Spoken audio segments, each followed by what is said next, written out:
Hey guys, welcome back to my channel. So today I thought I would review something with you. So I had the privilege of going to Guyana back in 2007. I know that was a really long time ago. But I really hope in this next couple of years that I will get to visit again the West Indies in general. That I thought it would be a good time to review what happened last time. So although this was a very long time ago, I am going to be inserting some pictures. I had a digital camera at the time, but the pictures, number one, I look terrible in them. And two, like, do you ever look back at pictures and be like, why the hell did I take a picture of that? And that was a lot of the pictures that I found. So I'm gonna insert a few of the pictures as I'm telling you guys a story of what happened, how I got there, why I went there, and things like that. But I'm really hoping my next trip back to the Caribbean, the West Indies, South America, that area in general, will come with a lot more video footage, because one of the things that I'm most passionate about is taking a memory and like putting it into video, because especially with my recipe videos where I'm cooking with my aunts and stuff, one of the things that I've learned is there's something about writing a recipe down, but there's something about seeing how that recipe unfolds and hearing how that person talks. And I don't know, maybe I'm not making sense, maybe I am making sense, but yeah, I'm really looking forward to get back there in the near future. So let's revisit what happened last time. Okay, so I just have my computer here because I've got basically the clips that I'm going to be showing you guys, the pictures that I'm going to be showing you guys, and I'll tell you a little bit of what happened and what we're looking at and things like that. So yeah, if you see me looking down, that's what I'm looking at. Anyway, so back to how I went, why I went. So we went in 2007. When I say we, it was my two cousins and then my two aunties that had gone back to Guyana. I don't think my aunts, or maybe one of my aunts, had gone back and visited since they had moved to Canada, but it was like not like in a really long time. So it was like quite a new experience for all of us, or a fresh experience for all of us, because I don't know why. I think my Auntie Donna and my Auntie Lurleen, like, they had only been back like maybe once or twice, if at all. So it was really cool to be able to put like your eyes to the things that you have heard about. So one of the things that my family would like tell us was how green Guyana was, and the other thing that they told us was like the water wasn't blue. And I had been to Grenada before, but I still expected the water to be like a little bit more blue than what it was, I guess. So it was really interesting as we were flying into Guyana to like really understand like the lush like vegetation and kind of what the water looked like. So when we went back in 2007, it was actually the Cricket World Cup that year. I think it was 2007. Please, if that was wrong, let me know. You don't need to be rude about it, but let me know. But I'm pretty sure it was 2007 because that's what the Facebook album said. But what had happened was my dad had gone the year before and he had reconnected with a family member, and then the rest of us were like, it gave us the opportunity to go and visit, and then it was like a nice opportunity to reconnect with this family member. I don't really want to go too much into that story just because it's not really my story to tell. So anyways, the family member, I call him my uncle. If you're a West Indian, you know everybody is your auntie or your uncle. But I believe he's my second cousin, if you want to get technical, but he owns a museum / in Guyana, and I've got pictures and stuff that I'm going to be showing you guys as well. But so that's where we stayed. Thankfully, gratefully, appreciatively, my Auntie Lurleen, she had taken me on this trip, and then my Auntie Donna went with like her two daughters, but we were all together, so it was really nice. Another cool thing about Guyana that like was really cool to like, you hear stories from your parents and stuff, was like how open the houses are. You know, in Canada, like there's no, like the windows are so, I don't want to say sealed, I don't know how to describe it, but like there's no breeze through the house or anything like that. Like it is completely sealed off. That I loved the openness of houses in the West Indies, but especially like my uncle's house, it was like beautiful, and there was like a pool there that I was like, what is life? There is a pool in this house. But it was like really beautiful. The other cool thing about Guyana when we were there was there was a story about one of my aunties when she was younger getting into it with a monkey, and that sounds so foreign as a Canadian kid to like be like, you have a pet monkey, you know? But when we got to my uncle's house, first thing when you're walking into the house, there was like a monkey's little like home up there, and they had a pet monkey. His name was Jacko. So that was really, you hear these stories, but like seeing it in real life, it paints a different picture for you. So my uncle having his like inn and his museum, like it's really cool to hear kind of the history of Guyana, and from someone that was so knowledgeable about it.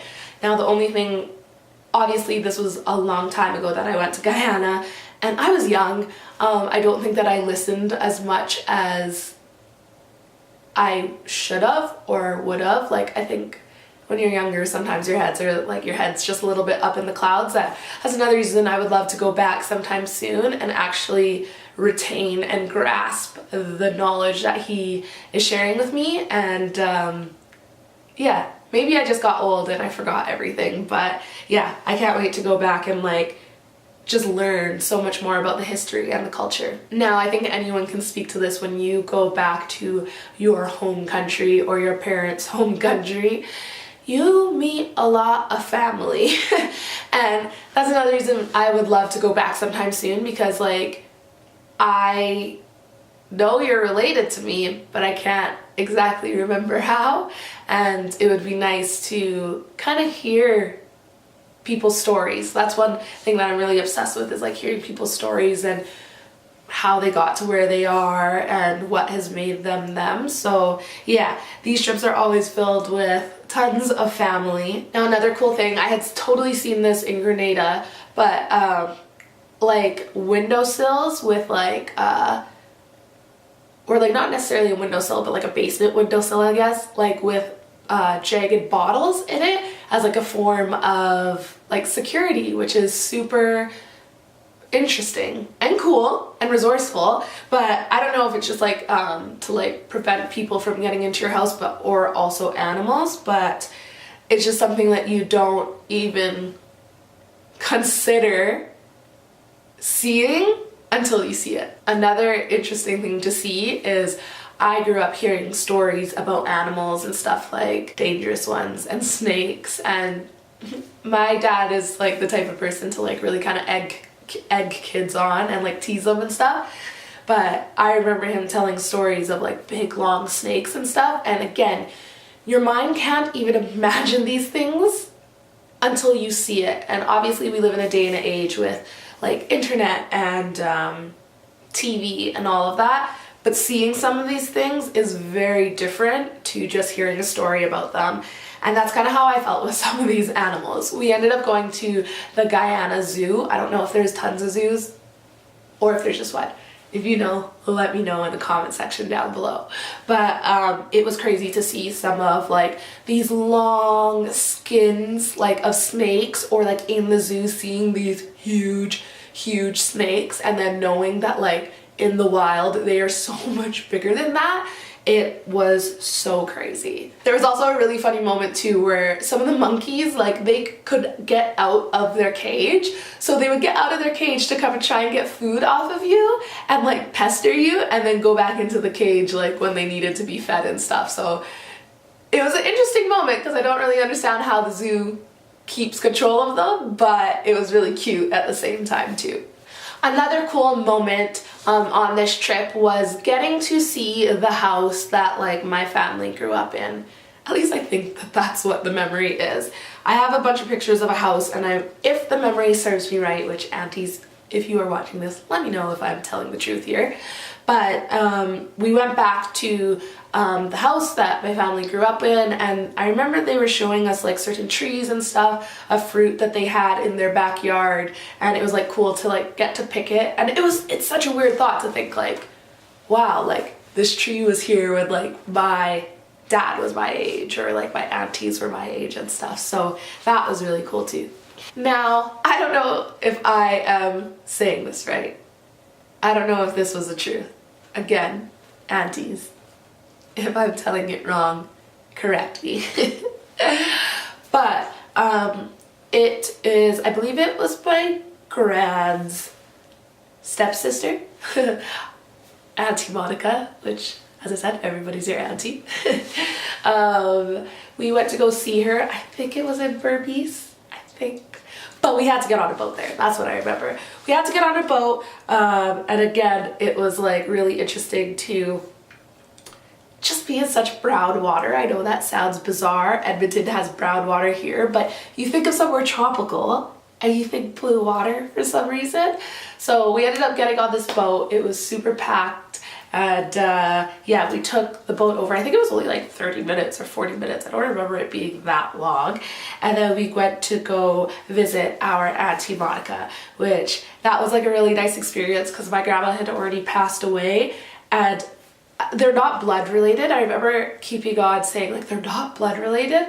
It's not that they necessarily looked alike, but I guess maybe just the Portuguese aspect of things, like their skin tanned the same and their hands looked the same, and she sounded so much like my grand that it was like, ah, you kind of felt like you got to hear her a little bit again. So that was really cool. And I know we did end up going for Chinese food after that.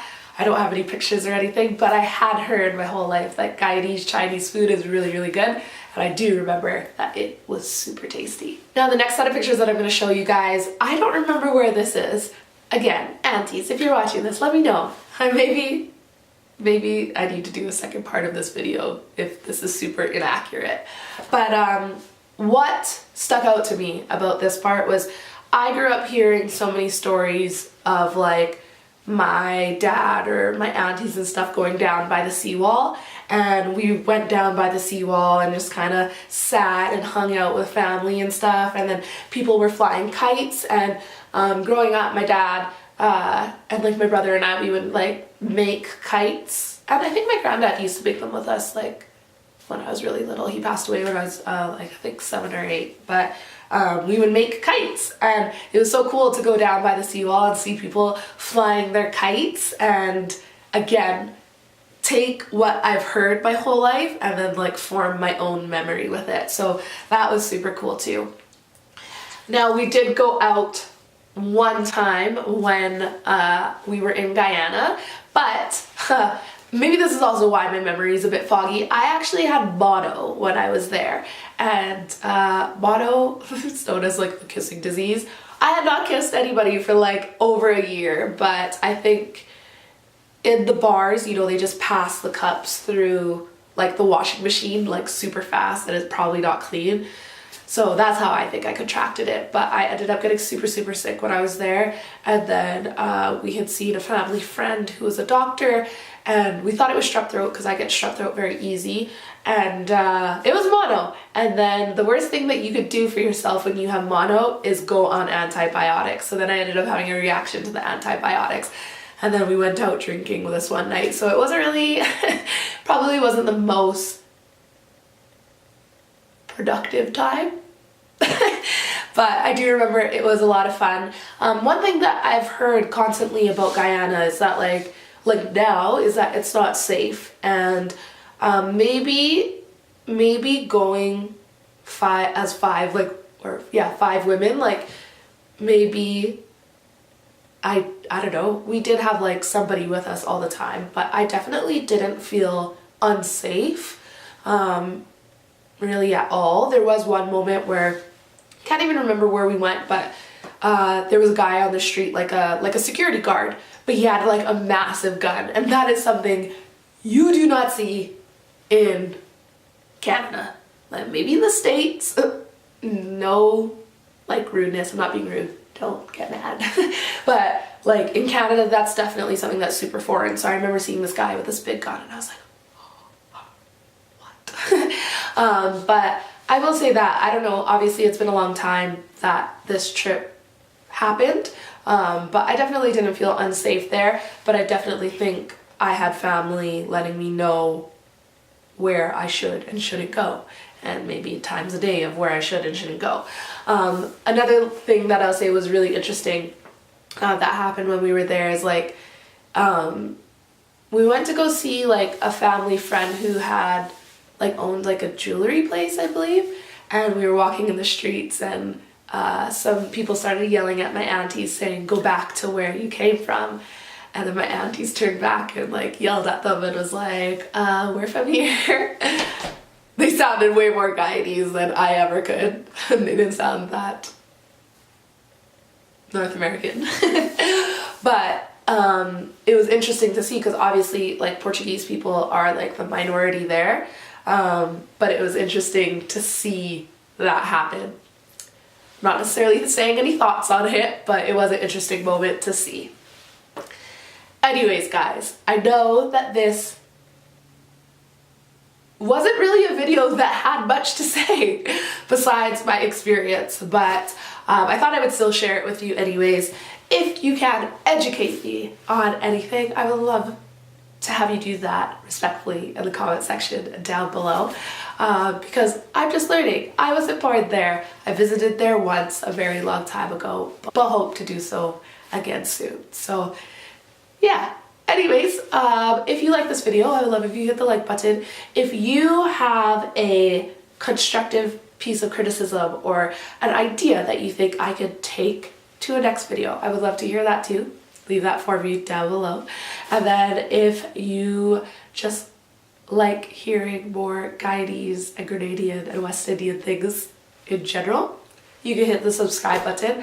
I am moving to England, and one of the most exciting things is that the area that I'm moving to is like such a West Indian infused area. So yeah, I'm really excited for that, and I'll have a lot more West Indian things coming your way, but just from a different area in the world, which is so bizarre. That isn't the West Indies. So yeah. Anyways, I hope you enjoyed this video, and yeah, I guess I'll see you in my next one. Bye.